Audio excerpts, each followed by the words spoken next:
안녕하십니까. 2023년 1월 1일 글로벌 시황 및 그 새해 유망 세타 그리고 선물 옵션에 대해서 말씀드리겠습니다.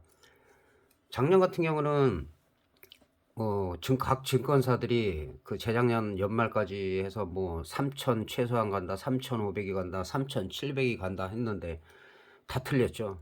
다 틀렸고 뭐 2,100, 2,200까지도 빠진 상황이기 때문에 그 첫날보다는 거의 25%, 24.89%가 하락을 했고, 이거는 2008년 그 서프라임 모기지론 때 70% 정도가 빠졌던 그때 이후로다가 최고로 빠진 겁니다. 그래서 상당히 그 주식하시는 분들은 고생을 많이 한 그런 해가 될 수밖에 없었습니다.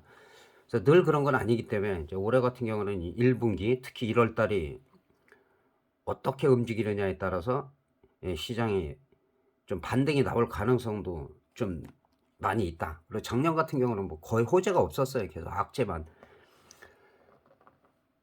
계속된 악재, 뭐 코로나 이후로다가 계속 우크라이나, 러시아 전쟁 해갖고 금리 인상, 금리 인상이나 이런 부분은 제가 3년 전부터 우려를 했던 그런 부분인데 좀 생각보다도 지속적으로 많이 빠졌는데 문제는 이런 얘기들이 전부 그 월가 쪽에서 나오고 미국이 그 세계 경제 중심이 되니까 이 사람들 늘 말씀드리지만 미워도 어쩔 수 없이 분석을 할 수밖에 없어요. 근데 이 사람들은 견저하단 말이에요. 이렇게 하락한 부분에 대해서 거의 다 회복을 했고 그리고 나서 지금도 견저한 흐름을 보이고 있다. 그리고 이제 올해 같은 경우도 가장 중요한 게 금리 인상이 3월달 이후로다가 0.25까지 가느냐 안 가느냐. 금리 인상 부분에 대해서도 우리나라 증권사들은 다 틀렸어요. 그 한 금리 인상이 한 3회 정도 할 것이다. 3번 정도 2022년에 할 것이다 그랬는데 7번을 했고 또 4연속 사상 유례가 없는 0.75%포인트를 갖다가 인상함으로써 글로벌 시장의 전체적인 경제 침체가 될 수밖에 없었다. 그러니까 물가는 계속 올라가고 계속 고물가 시대에 살면서 금리까지 올라가니까 경기가 좋아질 수가 없겠죠. 그리고 우리나라 같은 경우도 새해도 마찬가지예요. 뭐 지금 조심스럽게 이제 지금 얘기하죠. 작년 같은 경우도 최소한 3천 간다, 3,500 간다, 3,700까지 간다 했는데 뭐 다 틀렸어요. 다 틀렸고. 그래서 그런 부분에 대해서 제가 업종 편에 설명을 드릴 것이고 그 미국 시장 같은 경우는 이제 앞으로도 이제 금리 인상에 따라서 시장이 많이 좌우될 수밖에 없다. 그래서 0.75는 이제 좀 줄어들 것 같고 0.5 정도 빅스텝에서 0.25로 3월달 이후 떨어지느냐 그리고 금리가 동결되느냐 그리고 우크라이나 러시아가 좀 극적으로 또 휴전을 하느냐 그래서 그런 부분에 따라서 시장이 많이 움직일 수밖에 없어요. 근데 어쨌든 악재가 다 나온 상황이기 때문에 근데 지금 중국의 변이 코로나가 지금 좀 확장이 심한데 혀가 지금 검은색으로 변하고 얼굴이 좀 변색이 되고 있어요. 그 유튜브에서나 아니면 뭐 보도를 통해서 많이 보셨을 거예요. 그래서 우리나라에도 중국인을 많이 봤다가 지금 상당히 강화를 했어요. 검사를 해서 코로나에 걸리면 비용을 그쪽에 부담을 시키는 그래서 상당히 강하게 지금 규제를 시작했습니다. 그래서 그런 부분도 또 너무 확산이 되면 또 공포를 주기 때문에 그런 부분도 좀 문제가 될 수가 있습니다. 그래서 어쨌든 미국 같은 경우는 다우지수 같은 경우는 좀 견조한 흐름을 갖다가 유지하면서 마감을 했습니다. 그래서 이런 부분이 우리가 첫날 개장했을 때 첫날에는 좀 영향을 미칠 거예요. 약간 갭상승을 할 수도 있고 파생은 좀 달라요. 파생은 다른데 갭상승 할 수 있는데 그거를 이제 얼만큼 유지하느냐. 갭상승한 밑으로다가 이제 하회를 하면 그때부터는 좀 침체가 될 수밖에 없기 때문에 그래서 그런 부분을 좀 신경 쓰시면 되고 자 미국 시장 같은 경우 우리나라 차트로 보면 이 고점을 갖다 돌파를 한 상태에서 밀려갖고 이 정도로 보면 되는데 우리나라 지수라면 2,400이래야 되는데 우리는 지금 2,200 그리고 추세가 여기 두 라인 이 추세대가 상당히 중요한데 이 추세대를 완전히 무너뜨리면서 무너지기 시작하면서 이 쌍봉 돌파 여부라고 제가 말씀드렸는데 여길 유지가 안 되고 지속적으로 지금 하락을 하고 있어요. 지속적으로. 그래서 지금 봐서는 추세가 무너졌다. 반등이 나온다 하더라도 2350을 바로 넘기는 힘들다. 지금 그런 상황이에요. 올라갔다가 밀리든지 좋은 시나리오는 올라갔다 횡보를 좀 더 하는 거. 횡보를 해도 눌리는 만큼의 효과가 있기 때문에 그리고 나서 반등 시도가 나오고 우리가 2분기나 3분기 이 고점을 갖다 돌파했을 때 이제 시장이 이제 뭐 상승 추세로다가도 변할 수가 있다. 그렇게 말씀드릴 수가 있겠습니다. 근데 우리나라 같은 경우는 이제 또 변수가 있죠. 대선 전에 제가 이 부분도 유튜브에서 지속적으로 미리 말씀드린 부분입니다. 대북 리스크가 존재한다. 지정학적 리스크. 이거는 자기네들한테 호의적으로 했던 정권이 바뀜으로 인해서 별로 득이 될 게 없으니까 자꾸 이제 뭐 도발을 하고 있죠. 도발을 하는데 최근에는 좀 말도 안 되는 드론 5대가 지금 우리나라 영공까지 침범을 해가지고 그 사진을 찍어갖고 4대가 돌아갔는데 이것도 뭐 우리나라에서 대응을 했다는데 좀 미흡하고 상당히 좀 이해가 안 가는 그런 부분이죠. 그리고 지금 미사일을 갖다가 지속적으로 지금 도발을 하고 있고 또 김정은이가 드론이 성공한 부분에 대해서 좀 고무적으로 생각하는 것 같아요. 계속 이런 부분 또는 이제 사이버 그런 쪽으로다가 상당히 우리나라를 좀 괴롭히는 상황이 계속되고 있습니다. 그래서 이런 부분도 좀 단호하게 좀 대처를 했으면 좋겠고 일단 우리 시장은 다우지수와 다르게 완전히 지금 침체돼 있고 지금 무너지고 있다. 그래서 올해 같은 경우는 그래요. 지금 뭐 얼마가 저점이다 그거 얘기할 필요 없이 간단합니다. 간단한 게 뭐냐면 다시 한번 그 설명을 드리면은 그 작년에 저점이 2134예요. 이 라인을 지키느냐. 자, 여기까지는 떨어질 수 있다고 봐야 돼요. 근데 여기를 이탈하면 진짜 안 좋아요. 안 좋은데 한 2200을 일단은 지켜지는 선에서 아직까지 보면은 계속 추세 하락이죠. 하락이고 뭐 반전이 되려면 이렇게 쌍바닥이 나오든가 이렇게 좀 횡보가 좀 나온 상태에서 이렇게 상승을 하는 건데 아직까지 여기서 그렇다고 여기서 갭상승 한다 해서 바로 2300을 갖다 뛰어 넘어가기가 좀 쉽지가 않은 상황이에요.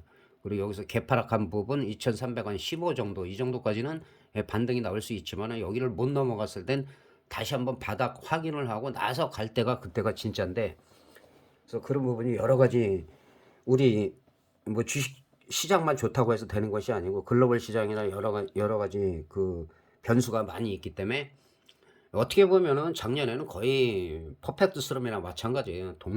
동시다발적으로 동시에 터지지는 않았지만 뭐 금리 인상에서부터 코로나 영향이 계속 지속되고 그리고 나서 또 우크라이나 러시아 전쟁으로 인해서 글로벌 시장 전체가 하여튼 간에 침체를 겪고 있다는 거.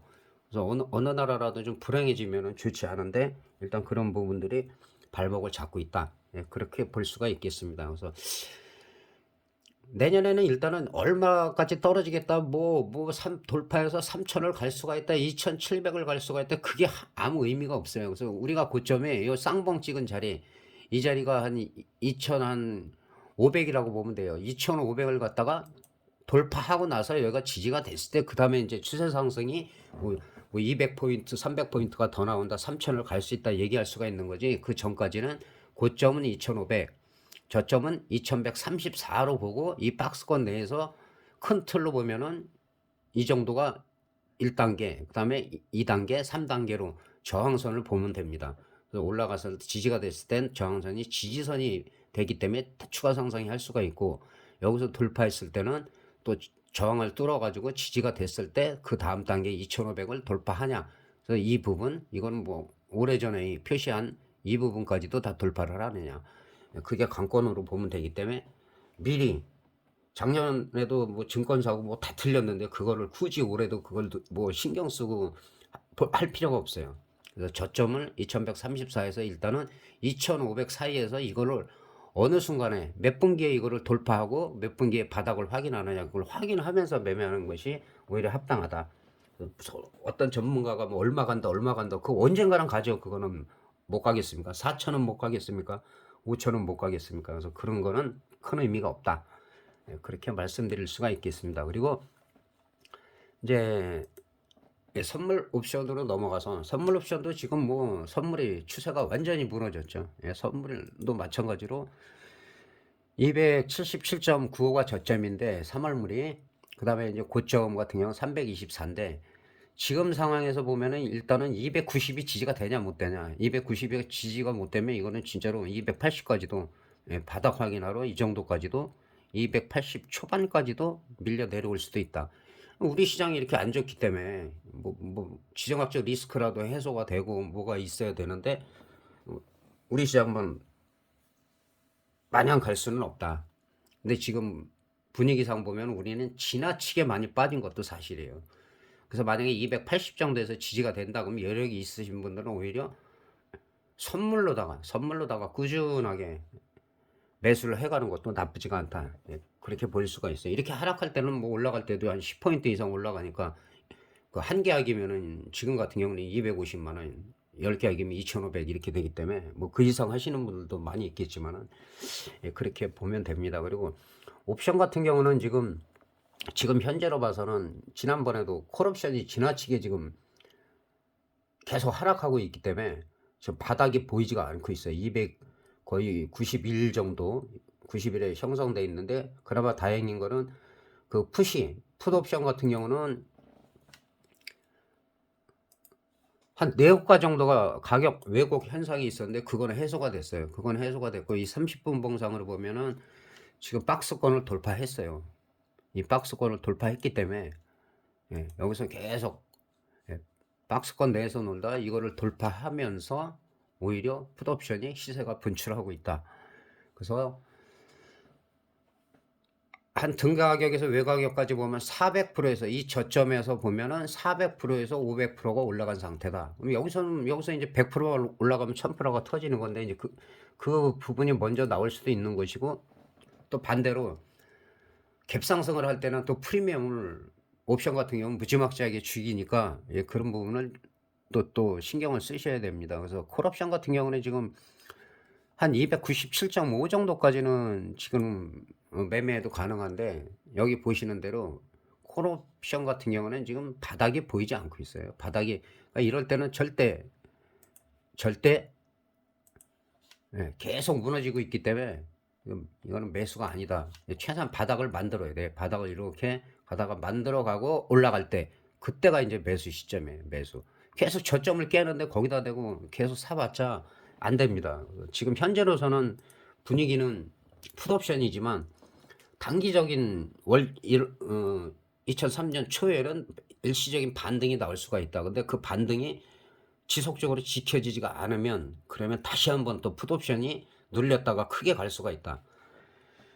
그런 상황이 만약에 일주일 동안 지속되면서 프리미엄을 많이 죽인다면은 의외로 또 콜옵션에서 기회가 또 크게 올 수가 있어요. 왜냐 콜옵션이 지금 계속 하락하고 있기 때문에 이런 부분이 바닥만 제대로 잡을 때는 뭐 한 500% 1000%는 쉽게 나오기 때문에 아직 시간이 지금 2주가 남아 있기 때문에 그거를 분석을 하면서 가급적이면 좀 여력이 있으신 분은 선물 쪽으로 매매를 하다가 선물이 뭐 떨어지든 올라가든 흐름을 보고 매매를 하시다가 그리고 나서 확실하게 저점 이 정도 됐다 할 때 그때 옵션으로 갈아타시는 것이 합당합니다. 그리고 선물을 내가 올라가는 쪽으로 선물 매수를 했는데 이게 마이너스가 되기 시작하면 풋옵션은 그 가격에 비슷하게 한 4개, 5개만 사면은 거의 해지가 되기 때문에 리스크 관리를 그렇게 해가시는 것이 더 유리합니다. 그래서 옵션은 지금 풋옵션은 4,500%가 나온 상태고 콜옵션은 끝없이 하락한다. 근데 터질 때는 끝없이 하락하던 게 바닥이 잡혔을 때가 크게 터진다.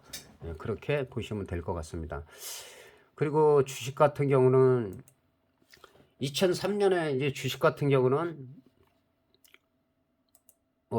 제가 3년 전에는 늘 말씀드리지만은 카카오를 갖다 완전 저점에서 계속 말씀드려가지고 그게 엄청나게 올라가고 올해는 이거죠. 이 라인 이거 친 걸 보신 부분들은 아시겠지만은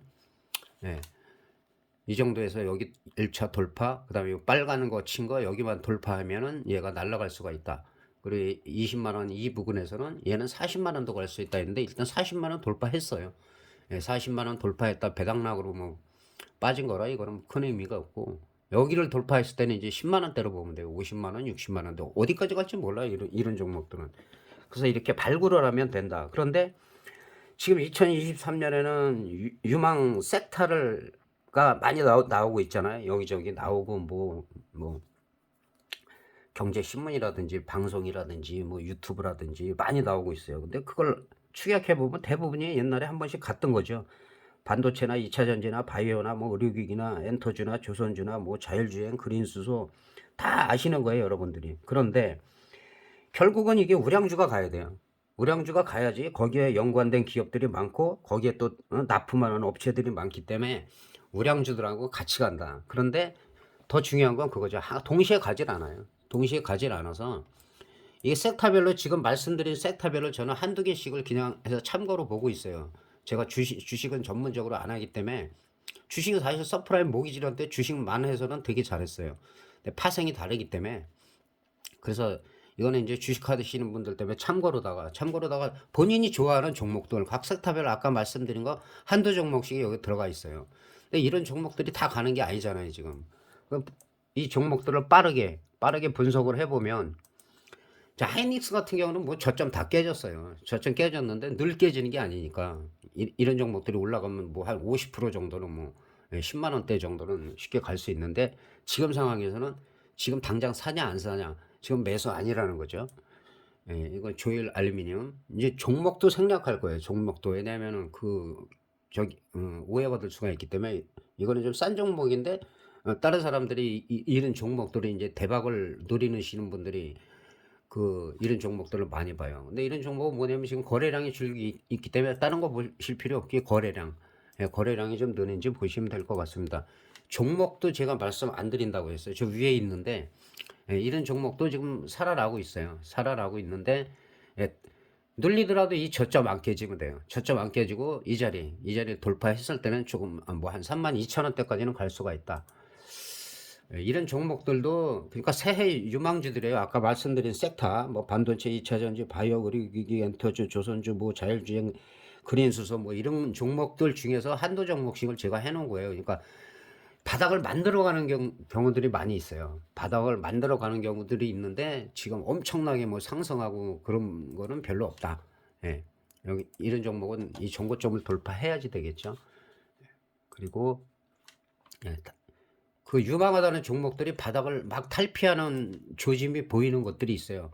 이럴 때는 뭐를 봐야 된다? 거래량. 그리고 웬들이나 기관들이 집중 매수를 하는지 안 하는지 그런 부분들을 눈여겨보시면 될 것 같습니다. 아까 말씀드린 그 섹터 시간 관계상 그리고 주식에 대해서 옛날에 그 초창기 때는 주식 질문들을 엄청 하셨어요. 그래서 제가 영상으로 다 올려드렸는데 요새는 주식 질문을 하시는 분들이 없기 때문에 제가 이렇게 대충 넘어가는 겁니다. 이런 종목들은 바닥을 거의 만들어가고 있어요. 만드는데 일단은 이 자리를 넘어가야 돼요. 그 다음에 이거는 조선주들인데 조선주 같은 경우도 지금 뭐 최악에서 지금 바닥을 만들어가고 있다. 마찬가지로 거래량이 미약하기 때문에 거래량이 분출을 할 때 매수할 상황이다. 그러니까 시장이 안 좋으니까 거래량이 좋을 수가 없는 거죠. 이런 종목들도 이런 종목 그나마 좀 강하죠. 지금 강한데 이런 거는 눌리는 걸 봐야 돼요. 눌렸다가 이런 부분 14,000원대까지 눌리는 걸 확인을 하고 들어가도 상관없습니다. 이런 종목들도 뭐 일단은 추세가 깨졌는데 언제든지 그 흐름을 탈 수 있지만 제가 말씀드린 아까 그 새해 좋다는 섹터들 종합한 것들 그런 종목이 동시에 가지 않는다는 말씀이에요. 그래서 관심 종목으로 아까 저처럼 해놓고 그 중에서 빨간색으로 변하면서 차트가 만들어져 가는 거 이런 종목은 더 늘리는 거 확인해야 돼요. 마지막으로 이거는 뭐 삼성 SDI인데 삼성 SDI 같은 경우도 많이 빠졌지만은 저점에서 볼 때는 그렇게 나쁘지가 않다. 시장 흐름에 비해서입니다. 시장 흐름에 비하고 다른 종목에 비해서 그렇게 나쁘지가 않다. 그리고 현재로 봐도 추세 때 약간 더 배당나기 때문에 배당나고 뭐 그날 바로 회복할 수도 있고 하루 이틀 만에 회복할 수도 있기 때문에 이 삼성 SDI인데 이거는 57만 원대 유지가 되면은 또 상승 가능성이 있다. 이렇게 말씀드릴 수가 있겠습니다. 다시 한번 보여드리면 이렇게 관심 종목을 본인들이 좋아하는 섹터별 해놓고 그 중에서 빨간색으로 계속 팔았다가 단순하게 보려면 빨간색으로 변하는 거 그래서 클릭을 해 갖고 거래량도 늘고 외국인들이나 기관들 중에서 수급을 꾸준하게 매집을 해 가지고 끌어올리는가 그것만 확인을 하시고 올라갈 때 최소한 30분 봉상 각도가 30도에서 45도 이상이 나오냐 못 나오냐 이것만 보면서 매매를 해도 현물은 큰 문제가 없다는 거 말씀드릴 수가 있겠습니다. 그리고 작년 2022년 하여튼 고생 많이 하셨고 2023년에는 새해 복도 많이 받으시고 그리고 주식 하시는 분 특히 파생하시는 분들 무리하지 말고 안정 속의 번영을 이뤄 나가시길 간절히 기원드리겠습니다. 감사합니다.